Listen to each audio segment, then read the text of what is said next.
क्या आप हो रही घटनाओं से वाकिफ हैं? कोई भी डेटा अच्छा नहीं आ रहा है। हम लगातार बुरे आंकड़े देख रहे हैं। अमेरिका की मुद्रास्फीति का आंकड़ा वार्षिक 3.8% के साथ पिछले 3 वर्षों के उच्चतम स्तर पर पहुंच गया है, जो कि अपेक्षा से भी अधिक है। इसी समय अमेरिका की मकान बिक्री के आंकड़े भी साझा किए गए और वे 2008 की बड़ी मंदी जैसे बहुत ही खराब नतीजों के साथ आए और कुछ लोगों ने कहा कि एक नया रियल एस्टेट संकट शुरू हो रहा है। लेकिन जब सब कुछ खराब जा रहा है, आंकड़े लगातार और भी बुरे आ रहे हैं, महंगाई बढ़ रही है, पेट्रोल के दाम बढ़ रहे हैं, तब एक चीज हमारी ध्यान आकर्षित करती है। कंपनियां एक के बाद एक रिकॉर्ड तोड़ रही हैं। S&P 500, नैस्डैक लगातार नए रिकॉर्ड बना रहे हैं और असल में दुनिया की गतिशीलताएं काफी बदल गई हैं। इसका एक हिस्सा आपने भी महसूस किया होगा, लेकिन आखिर हो क्या रहा है और इस बदलती दुनिया में हम खुद को कैसे सुरक्षित रख सकते हैं? इस वीडियो में हम इन्हीं बातों पर चर्चा करेंगे। तो चलिए अपने वीडियो की ओर बढ़ते हैं।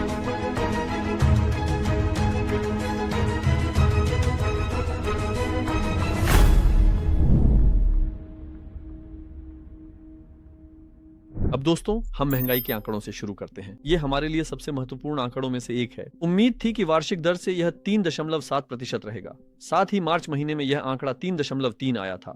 लेकिन यह न सिर्फ मार्च के आंकड़े से ऊपर आया, बल्कि उम्मीदों से भी ज्यादा रहा और वार्षिक दर से 3.8% घोषित किया गया।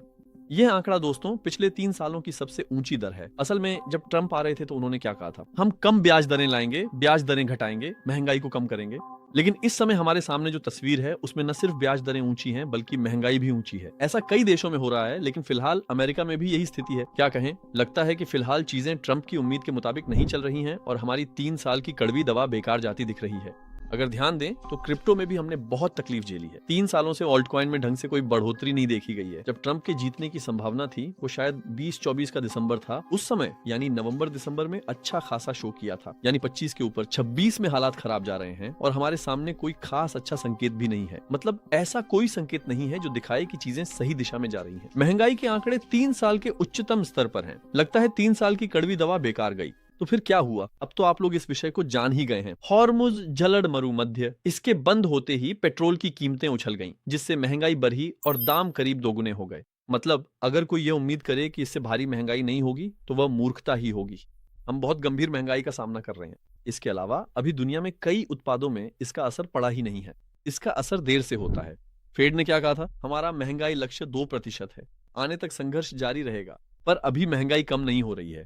हम 3.3 से 3.8 पर आ गए हैं। हालात बिगड़ रहे हैं। क्या वे ब्याज दर बढ़ाएंगे? यह चिंता फिर बढ़ गई है। और फेड की ब्याज दर में कटौती की उम्मीद काफी लंबे समय के लिए टल गई है।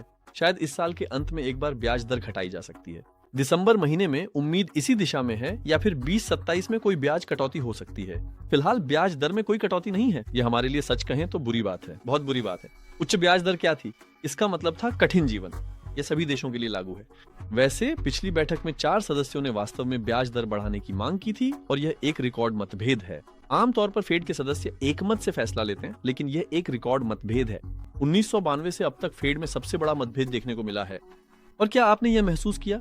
लगातार सबसे बुरी खबरें आ रही हैं, यानी पिछले 3 वर्षों की सबसे खराब महंगाई की रिपोर्ट, पिछले 5 वर्षों की सबसे खराब घर बिक्री की रिपोर्ट, पिछले 20 वर्षों की सबसे खराब उपभोक्ता आरण रिपोर्ट जैसी लगातार सबसे बुरी खबरें सुनने वाले सालों से हम गुजर रहे हैं। मुझे लगता है कि इन सबसे बुरे सालों में, जब सबसे बुरी परिस्थितियां हैं, हमें सबसे मजबूत रणनीतियां विकसित करनी चाहिए ताकि हम इस दौर को सफलतापूर्वक पार कर सकें। हमारी नीति क्या थी? निराशा के लिए कोई जगह नहीं है। अब आइए अगली बुरी खबर पर आते हैं। हम बिना निराश हुए बुरी खबर का भी मूल्यांकन करेंगे। दोस्तों, अमेरिका की तरफ से एक डेटा आया है। अमेरिका में घर बेचने वाले खरीदारों से 6,30,000 अधिक हैं और यह अब तक का रिकॉर्ड है। और जब मैंने कुल मिलाकर आंकड़ों का विश्लेषण किया तो मैंने अमेरिका के रियल एस्टेट सेक्टर से जुड़ी सभी जानकारियों का अध्ययन किया। रियल एस्टेट सेक्टर वह क्षेत्र है जिसमें मेरी बहुत रुचि है। मुझे यह बहुत पसंद है और जब हम यहाँ देखते हैं तो 2008 की मंदी के दौरान जैसी समस्याएं दिखाई देती हैं। आपको याद होगा कि 2008 में एक बड़ी मंदी आई थी, मॉर्गेज संकट। इसी तरह की बुरी चीजें नजर आ रही हैं। इससे बाजारों में घबराहट फैल गई है। क्या फिर से वैसा ही कोई संकट आने वाला है? इसका मतलब ये नहीं है कि मैं अपना घर बेच दूं, ये तो मूर्खता होगी। अगर आपके पास रहने के लिए घर है तो आपको उसे कभी नहीं बेचना चाहिए। भविष्य में आवास और ठहराव बड़ा संकट है। जब तक मैं मंगल पर नहीं जाता, जमीन की आपूर्ति बेहद सीमित है। तो अगर मैं घर नहीं बेचूंगा तो क्या ध्यान रखें, मैं एक लोन ले लूं और ऊंचे ब्याज पर जाकर एक घर खरीद लूं।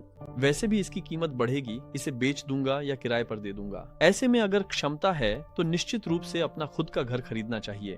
या फिर तुम्हारे पास पहले से एक घर है बल्कि दूसरा घर भी है जिसे तुम किराए पर दे रहे हो, ये वहीं रह सकता है। लेकिन दोस्तों, अगर आप कर्ज लेकर अभी घर के काम में लग गए हैं तो ये थोड़ा जोखिम भरा है। ये आंकड़ा हमें यही दिखाता है। जब मैंने अमेरिका की नेशनल एसोसिएशन ऑफ रियल्टर्स की रिपोर्ट देखी तो उसमें जो बातें मेरा ध्यान खींची वो आपको बताता हूँ। मौजूदा बिक्री सालाना आधार पर 4 मिलियन के स्तर तक गिर गई है, यानी लेन देन की मात्रा बहुत कम हो रही है। ये 2008 से 2009 की मंदी के समान आंकड़ों के बराबर है। स्टॉक्स में अप्रत्याशित वृद्धि हो रही है, यानी अब ज्यादा घर बिक्री के लिए आ रहे हैं और घरों की बिक्री की अवधि, विज्ञापन की अवधि बढ़ने लगी है। लेकिन इन सब के बावजूद दोस्तों क्या था, यानी जब आपूर्ति ज्यादा है तो कीमत गिरनी चाहिए। अब लोगों के पास बहुत ज्यादा घर हैं, वे बेचना चाहते हैं, कीमतें नहीं गिर रही और लोग घर खरीदने में और भी ज्यादा मुश्किल महसूस कर रहे हैं। यानी यह बात अमेरिका के लिए भी लागू होती है। अभी अभी वाले ट्वीट को देखिए, यहाँ एक मीम है, अब ज्यादा विक्रेता हैं, आदमी कहता है, महिला कहती है, और तो फिर वह कहती है कीमतें गिरेंगी, है ना, वो कहती है। ये एक मशहूर मीम है। फिर वह कहती है कीमतें गिरेंगी, है ना। लेकिन दोस्तों, कीमतें नहीं गिर रही, अब ज्यादा विक्रेता हैं, लेकिन निर्माण में लागतें बढ़ रही हैं। इसी वजह से घरों की कीमतें नहीं गिर रही। आने वाले सीजनों में आप वास्तविक रूप से कम कीमत पर विज्ञापन देख सकते हैं, लेकिन चूंकि वास्तव में निर्माण क्षेत्र में महंगाई कम नहीं हुई है, इसीलिए असली कीमत में गिरावट की उम्मीद नहीं की जा सकती। हालांकि संकट और अधिक आपूर्ति के कारण कुछ लोग जल्दी बेचने के लिए फिर भी उचित कीमत पर बेच सकते हैं। इसलिए बेवजह की बातों पर विश्वास न करें। अगर आपके पास सिर छुपाने के लिए घर नहीं है, लेकिन आपके पास निवेश के लिए पैसा है, तो मुझे लगता है कि इंसान को अपना रहने का घर अभी से तय कर लेना चाहिए, क्योंकि यह हजारों सालों से चला आ रहा एक समस्या है। यहाँ तक कि जब हम गुफाओं में रहते थे, तब भी हमारे लिए ठहरने की जगह एक महत्वपूर्ण मुद्दा था। लेकिन दिलचस्प चीजें होती जा रही हैं। अब देशों के केंद्रीय बैंक दूसरे देशों की मुद्राएं भी रखते हैं, जैसे कि डॉलर, यूरो या युआन। वे इन्हें रखते हैं और हमेशा सबसे ज्यादा रखी जाने वाली मुद्रा अमेरिकी डॉलर होती है, क्योंकि दोस्तों, कहा जाता है कि अमेरिका की सेना है। लेकिन अगर हम 21वीं सदी में अभी देखें तो आप एक्स खाते में इसका ग्राफ भी देख रहे हैं। अमेरिकी डॉलर इस समय अन्य देशों के केंद्रीय बैंकों में रिजर्व के रूप में रखने की दर 40% तक गिर गई है और यह 21वीं सदी का सबसे निचला स्तर है। यानी यह 65% से 40% तक गिर गया है। यह रिकॉर्ड गिरावट की ओर बढ़ रहा है। इसे डेडोलराइजेशन प्रक्रिया कहा जाता है, यानी इसे डॉलर से दूर जाने की प्रक्रिया कहा जाता है। विशेषज्ञों के पास इस विषय में ऐसा एक शब्द है। तो ये क्यों हो रहा है? इसकी सबसे बड़ी वजहों में से एक है अमेरिका का विशाल कर्ज। इस कर्ज के कारण कभी कभी डॉलर पर विश्वास डगमगा जाता है। यह कारणों में से एक है। दूसरा कारण यह है दोस्तों, देश डॉलर पर निर्भर नहीं रहना चाहते, यानी वे एक शक्तिशाली सेना वाले देश की मुद्रा पर निर्भर नहीं रहना चाहते और वे नहीं चाहते कि इसे उनके खिलाफ प्रतिबंध के रूप में इस्तेमाल किया जाए। इसलिए वे डॉलर से दूर जाने की कोशिश कर रहे हैं। तो फिर यहाँ बचा क्या है? सोना, क्योंकि पूरी दुनिया में चलने वाली दूसरी मुद्रा सोना है।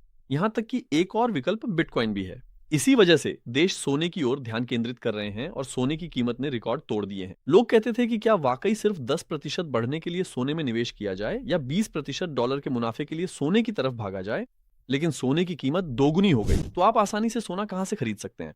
दोस्तों, आप बाइनेंस के माध्यम से आसानी से सोना, चांदी और यहां तक कि पेट्रोल में भी निवेश कर सकते हैं। अभी स्क्रीन पर दिख रहे क्यूआर कोड को स्कैन करके आप बाइनेंस पर सदस्य बन सकते हैं और तुरंत अपनी पहचान सत्यापित कर सकते हैं। ये मेरा विशेष रेफरल कोड है। इससे आपको कमीशन में छूट मिलती है और आप $600 तक का वेलकम बोनस भी पा सकते हैं। मैं खुद बाइनेंस का इस्तेमाल करता हूं। अगर आप भी इस्तेमाल करना चाहें तो अभी स्क्रीन पर दिख रहे क्यूआर कोड को स्कैन कर सकते हैं। लेकिन दोस्तों, मेरी एक बात पर बहुत ज्यादा नजर जाती है। पूरी दुनिया में संकट है, युद्ध है, महंगाई है, ऊंचा ब्याज है। ऐसे में क्या होना चाहिए? आपके दिमाग में क्या आता है?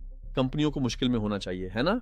क्योंकि लोग बहुत मुश्किल में हैं, यानी लोग बेरोजगार हो रहे हैं। बेरोजगारी बहुत गंभीर है, दुनिया में रिकॉर्ड तोड़ रही है, युद्ध हो रहे हैं, महंगाई बहुत ज्यादा है, लोग खरीदारी नहीं कर पा रहे हैं। मतलब जब बेरोजगारी भी है और लोग खरीदारी भी नहीं कर पा रहे हैं, ऐसी दुनिया में मैं तो यही उम्मीद करता कि कंपनियां बहुत मुश्किल में होंगी। यानी पुराने विश्व व्यवस्था में हम ऐसा ही कहते थे, लेकिन नई विश्व व्यवस्था बिल्कुल अलग है। अभी हम देख रहे हैं दोस्तों, S&P 500 स्टैंडर्ड एंड पुअर्स की 500 कंपनियों का कुल मूल्य रिकॉर्ड तोड़ रहा है। नैस्डैक 100 इंडेक्स को देखें तो वह भी रिकॉर्ड बना रहा है और लगातार बढ़ रहा है। ऑल टाइम हाई, लगातार नया रिकॉर्ड बन रहा है। आपको क्या लगता है यहाँ क्या हो रहा है? मतलब जब कंपनियों को इतने लोगों को निकालना पड़ रहा है तो वे क्यों बढ़ रही हैं? क्या आखिरकार वे सिकुड़ नहीं रही हैं? लोगों को निकालना मतलब कंपनी का छोटा होना है, लेकिन नहीं, कंपनियां अब वही काम कम लोगों के साथ कर रही हैं। क्यों? कृत्रिम बुद्धिमत्ता, AI की वजह से। यहाँ दोस्तों, ब्रायन आर्मस्ट्रॉन्ग का एक ट्वीट है। वह कॉइनबेस के CEO हैं और वे ये कहते हैं, दो चीजों ने मेरा ध्यान खींचा। हम ऐसे कौशलों पर फोकस करेंगे जो बड़े प्रभाव के लिए AI एजेंटों के बेड़े को मैनेज कर सकें। और दूसरी बात जो मुझे और भी ज्यादा पसंद आई, वो है उनकी दूसरी टिप्पणी। साल भर में एक इंजीनियर वह काम कर सकता है जो पहले एक पूरी टीम साल भर करती थी, यानी एक बड़ी टीम पूरे साल मेहनत करती थी। अब एक अकेला इंजीनियर एक हफ्ते के अंदर ही आर्टिफिशियल इंटेलिजेंस का इस्तेमाल करके ये काम कर सकता है, ऐसा वे कहते हैं। यानी काम का बोझ जबरदस्त तरीके से कम हो रहा है, और जब काम का बोझ कम होता है तो किस चीज की जरूरत कम हो जाती है? इंसानों की जरूरत कम हो जाती है। यानी कंपनियां बहुत आराम से बढ़ रही हैं, लोग बेरोजगार हो रहे हैं, तकलीफ झेल रहे हैं, लेकिन कंपनियां बढ़ रही हैं। एक अलग प्रक्रिया चल रही है, दुनिया बदल रही है। वीडियो की शुरुआत में भी मैं इसी बात का जिक्र करना चाहता था। ये बदलाव एक आराफ जैसा है, जिसके बाद सब ठीक हो जाएगा। मैं इसे पार करने के तरीके साझा करता रहूंगा। खासकर वीडियो के अंत में मैं बताऊंगा कि हम खुद को इससे कैसे सुरक्षित रख सकते हैं। साफ है कि कंपनियों को अब इंसान नहीं चाहिए, उन्हें दो चीजों की जरूरत है, एक जीपीयू और दूसरी ऊर्जा। ऊर्जा के लिए उदाहरण के तौर पर सूरज से अनंत ऊर्जा का स्रोत है। असल में सैद्धांतिक रूप से यह अनंत नहीं है, लेकिन हमारे इंसानी जीवन के लिए यह लगभग अनंत ऊर्जा का स्रोत है। सूरज शायद अरबों सालों तक जीवित रहेगा, यानी सूरज एक ऊर्जा का स्रोत है। जीपीयू भी हमारे लिए बहुत जरूरी है। कंपनियों को इन दो चीजों की जरूरत है, और इन दोनों चीजों को भी एक ही चीज की जरूरत है, यानी सबसे जरूरी चीज है चांदी।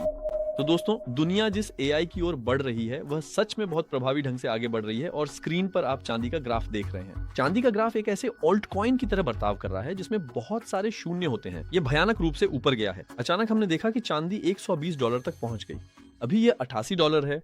मुझे लगता है कि ये अभी भी काफी अच्छे स्तर पर है। चांदी बढ़ रही है। अब मैं अपनी टोकरी में एक सोना चांदी रखता हूँ। हमारा एक निश्चित अनुपात है। इस अनुपात के लिए दोस्तों मैं ऐसा एक ग्राफ इस्तेमाल करता हूं, गोल्ड सिल्वर रेशियो, यानी कब सोना बढ़ाना है और कब चांदी। जैसे 20% सोना और 5% चांदी रखें। लेकिन इस अनुपात को हम ऐसे एक ग्राफ के साथ बदलते हैं। कैसे? उदाहरण के लिए सोना चांदी अनुपात 100 या 110 तक बढ़ गया है। इसका क्या मतलब है? सोने ने चांदी की तुलना में बहुत अधिक तेजी से मूल्य प्राप्त किया है, फिर अचानक ये नीचे गिर गया, 42 तक पहुंच गया। इसका मतलब ये है चांदी का मूल्य बहुत बढ़ गया, चांदी ने बहुत अधिक मूल्य प्राप्त किया है। ये 50-80 का नियम है। जब ये 50 के पास आता है तो लोग चांदी को महंगा मानकर सोने की ओर मुड़ते हैं। जब ये 80 के करीब पहुंचता है और जब पहले के आंकड़ों का विश्लेषण किया जाता है तो ये एक बहुत वर्षों का डेटा है। 80 पर सोना महंगा है, अब मैं चांदी लूंगा। आप आसानी से एक साधारण गोल्ड सिल्वर ट्रेड से अपनी धातु की मात्रा बढ़ा सकते हैं। मैं खुद यही रणनीति इस्तेमाल करता हूं। तो हम वीडियो के अंत तक पहुंच गए हैं, लेकिन जब हम वीडियो के अंत तक पहुंच ही गए हैं तो आपसे एक समर्थन की गुजारिश है। कृपया चैनल को सब्सक्राइब करें दोस्तों, ये हमारे लिए बहुत कीमती है। वीडियो को लाइक करें और कमेंट छोड़ें। खासकर सवाल जरूर पूछें, क्योंकि आपसे संवाद में रहना मुझे बहुत खुशी देता है, क्योंकि मैं इन कमेंट्स का जवाब देता हूं। अब हम आ गए हैं कि हमें क्या करना चाहिए इस हिस्से पर। इस हंगामे में क्या करें? 2008 जैसा रियल एस्टेट संकट आ सकता है, महंगाई चरम पर है, ब्याज दरें ऊंची हैं और बेरोजगारी बढ़ रही है। हम इंसान के तौर पर कैसे जिंदा रह सकते हैं? अब दोस्तों, हम अभी जिन कुछ अनुपातों का जिक्र किया उनका इस्तेमाल करके उत्पादकता आधारित काम कर सकते हैं। मुझे लगता है कि ये वह मौसम है जब लोगों को बचत करनी चाहिए। पहला, फिजूल खर्ची से दूर रहें। दूसरा, आर्टिफिशियल इंटेलिजेंस सीखें। यानी आप कोई निवेश करने जा रहे हैं। मान लीजिए कि आप किसी कंपनी में इंजीनियर हैं और महीने के अंत में कुछ पैसे बचाते हैं और उसी से निवेश करने की कोशिश करते हैं, क्योंकि यह निवेश आपको आर्थिक रूप से आजादी दिला सकता है। निवेश के साथ बचत तो है, पर मैं नौकरी कर रहा हूँ, मुझे काम की जरूरत है। अगर आज नौकरी छोड़ दूं तो भूखा मर जाऊंगा, है ना? मैं सामान्य जीवन की बात कर रहा हूँ। अब इस पेशे में सबसे महत्वपूर्ण नियम ये है, वीडियो में जिक्र की गई चांदी और एआई की कहानी में अभी एआई सबसे अहम है। ब्रायन का ट्वीट बताता है कि पहले जहां एक टीम काम करती थी, अब सिर्फ एक एआई समझने वाला व्यक्ति काफी है। उसके मुताबिक इंजीनियर होना जरूरी नहीं, बस एआई की समझ होना हमारे लिए कहीं ज्यादा बेहतर है। तो फिर हमें सबसे पहले जो करना है वह ये है, हमें एआई आना चाहिए। मैं इंजीनियर हूँ, कोई काम है? बहुत काम है। एआई बहुत अहम है। इंजीनियर आर्किटेक्ट इसे अपनाएं। मैं शिक्षक हूँ, एआई का इस्तेमाल करो, कागज और कपड़े इकट्ठा करो। मेरे काम और आर्टिफिशियल इंटेलिजेंस का क्या संबंध है? कोई लेना देना नहीं है। चाहे तुम्हारा पेशा दूर का ही क्यों ना लगे, तुम्हें आर्टिफिशियल इंटेलिजेंस सीखना ही चाहिए। यानी सबसे पहले बेरोजगार होने वाली लहर जो धीरे धीरे शुरू हो रही है। हम देख रहे हैं कि बहुत बड़ी कंपनियां कर्मचारियों को निकाल रही हैं। हम जानते हैं कि सबसे पहले बेरोजगार होने वाली टीम में वे लोग होंगे जिन्होंने आर्टिफिशियल इंटेलिजेंस नहीं सीखी। हम इस ट्वीट से यही समझते हैं। अगर तुम्हें आर्टिफिशियल इंटेलिजेंस आती है तो तुम कई सालों तक नौकरी में रहोगे। अगर तुम डॉक्टर भी हो तब भी तुम्हें आर्टिफिशियल इंटेलिजेंस सीखनी चाहिए। सबसे पहले हमने ये सीखा, हमें एआई आती है। अब हम उस पर नियंत्रण रखकर नौकरी और निवेश दोनों कर सकते हैं। मैं अपनी बचत सही जगह निवेश कर रहा हूँ। मैंने S&P 500, सोना, चांदी और क्रिप्टो में इसे बांटा है। दूसरे चरण में चाहे तुम्हें एआई आता हो, अब तुम बेरोजगार हो क्योंकि एआई सब नौकरियां छीन रहा है। इसमें 10, 20 या 25 साल लग सकते हैं। एलन मस्क इस मामले में अपने हिसाब से बहुत आशावादी हैं। उन्हें लगता है ये जल्दी होगा और 5-10 सालों में सब पूरा होगा, पर उनकी पिछली भविष्यवाणियां भी इतनी तेज नहीं रहीं। हम देखते हैं कि एलन ने इस मामले में गलती की है, क्योंकि वह 20 साल पहले के अपने वीडियो में सोचते थे कि हम बहुत कम समय में मंगल पर बस जाएंगे, लेकिन हम मंगल पर नहीं बसे। यहाँ भी यह बदलाव इतना तेज नहीं होगा, लेकिन जब अंत में देखा जाए तो ये बहुत बुरा लगता है, जैसे कि सब बेरोजगार हो जाएंगे। असल में ऐसा नहीं है। कृत्रिम बुद्धिमत्ता एक बिंदु के बाद इतनी कुशल हो जाएगी कि उदाहरण के लिए एक हार्वेस्टर की कल्पना करें जो सौर ऊर्जा से चार्ज हो चुका है। इसका लगभग कोई खर्चा नहीं है। ये जाकर खेत में गेहूं काटता है, फिर उसे एक संयंत्र में रखता है और वहां से वह आटे में बदल जाता है। यह संयंत्र भी अपनी ऊर्जा सौर ऊर्जा से प्राप्त करता है।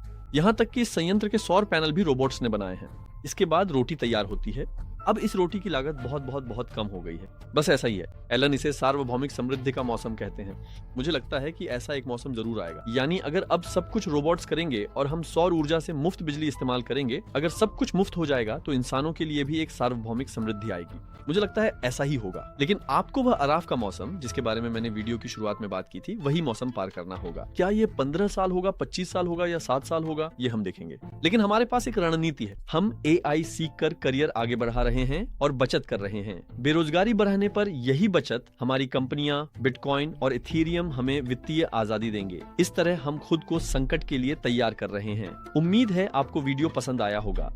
अगले वीडियो में मिलने की उम्मीद के साथ अलविदा।